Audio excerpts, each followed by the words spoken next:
Welcome. In this video, I'll show you how to export a 3ds Max to Revit.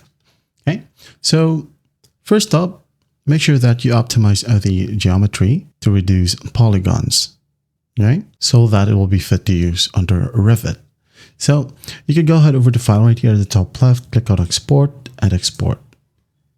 You could go ahead over to your desktop and create a new folder and then name it maybe Max to Revit.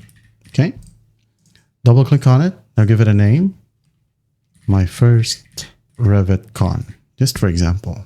Now the save as type or the file type right here that you should use is either DWG or SAT file. Again, DWG and SAT. Okay, just click on one.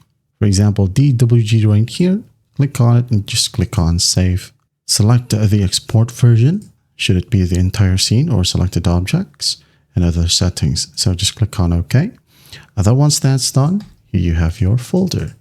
Double click on it to check it out. Here we have it. Okay. So if you want to import it to Revit, just go ahead and open up Revit. Now maybe I'm going to go ahead and open up a new family. Let's just open up generic model right here. Hit on open. And then once it loads, you can now go ahead and go to insert. Now find import CAD. Click on it and just find the folder where you've saved the DWG file. So click on it, make sure that it is highlighted, set this up however you want and just click on open.